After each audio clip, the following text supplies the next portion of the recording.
to have this call is because I don't want you guys to be scared. We're 3 months into this in the medical world, and we understand this disease.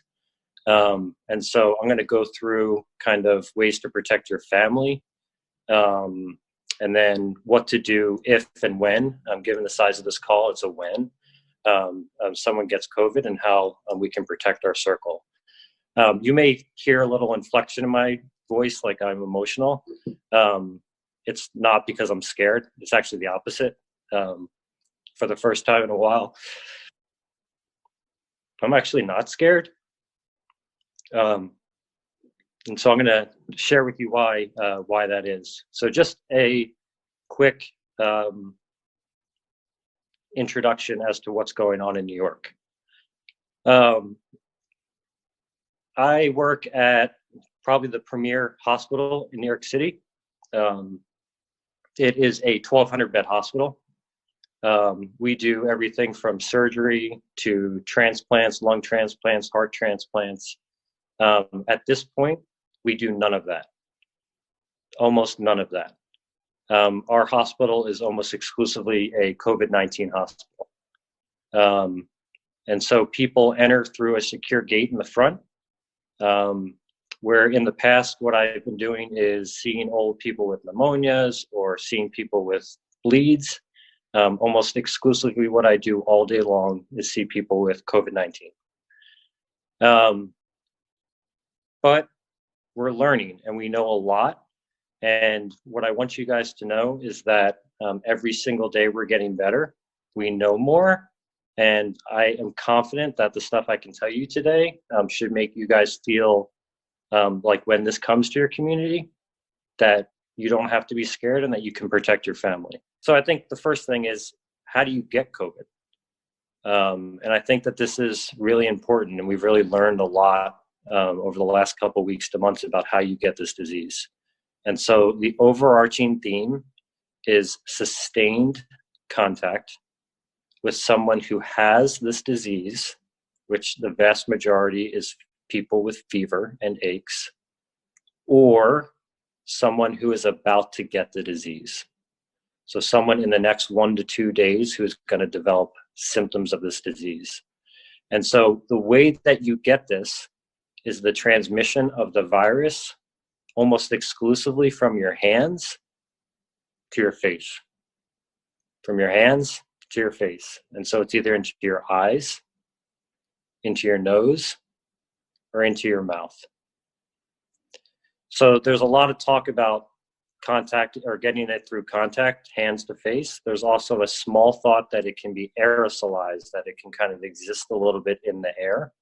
The thought at this point is that you actually have to have very long, sustained contact with someone. And I'm talking about over 15 to 30 minutes in an unprotected environment, meaning you're in a very closed room without any type of mask, for you to get it that way. But to very simply state, the overwhelming majority of people are getting this by physically touching someone who has this disease or will develop it in the next 1 to 2 days, and then touching their face. And so that actually, I think, is incredibly empowering. And that's, as I've been in the hospital the last 2 days, the thing that makes me smile a little bit is that I actually know now that I won't get this disease because I know how to protect myself. And so I just want to give you guys a few very, very practical tips to how to protect yourself. Always know where your hands are and have Purell. When you touch stuff that's outside your home, just make sure that you're washing your hand.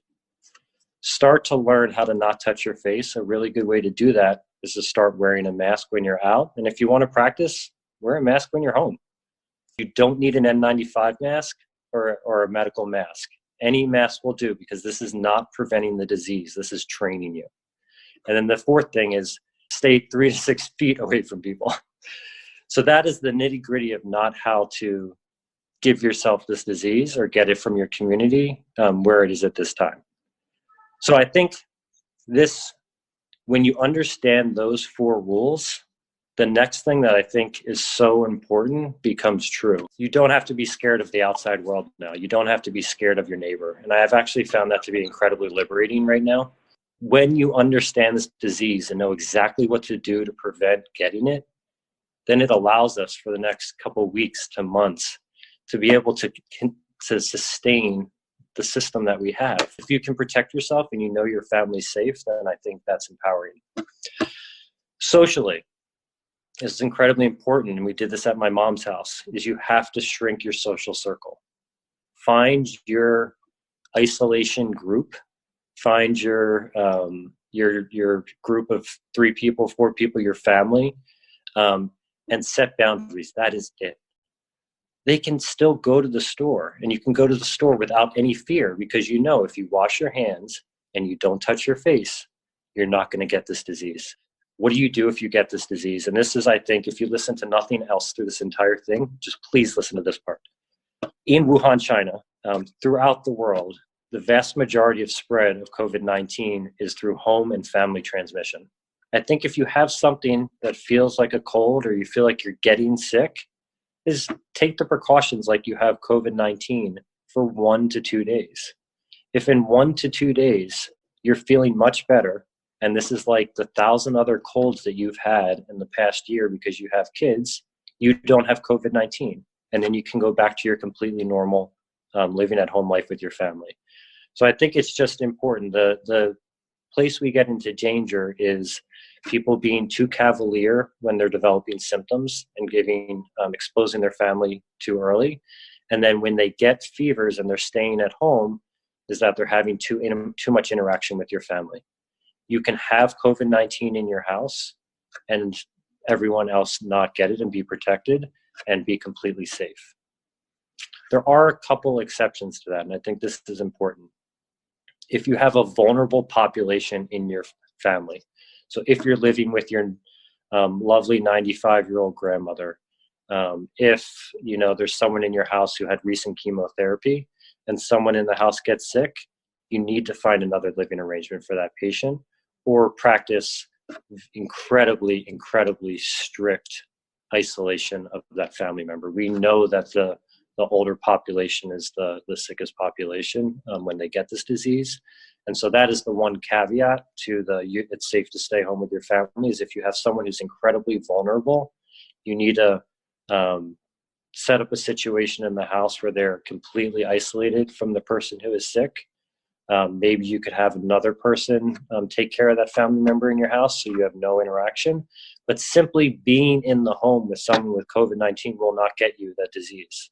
This is where I'm probably the most qualified person in the country to comment on what it looks like when people are coming into the hospital and sick. So first, who should go to the hospital? If you're feeling short of breath, come to the hospital. That is the rule. That is the clearest thing. It's not, I have a fever. It's not, I think I have COVID-19. It's not, I can't stop having those body aches. It's, I feel short of breath when I get up to go to the bathroom. Those are people that should come to the hospital and be evaluated. Of the entire population of people who get COVID-19, about 10% need to go to the hospital because they get short of breath. Of the 10% who are coming to the hospital, about 1 to 2 to 3% of those are requiring admission to the ICU and to be put on a ventilator. So what happens when people get put on ventilators? The vast majority of people, overwhelming majority of people, come off the ventilator. And they usually come off the ventilator 7 to 10 days later. But I think the important thing for you guys to know is going to the hospital is not a death sentence. It's a safe place for you to be. Go to the hospital when you're short of breath. Don't go to the hospital just because you have COVID-19. Should I get tested if I have the disease? If I'm a generic 35-year-old who's sick, I think it depends on the availability of testing in your community.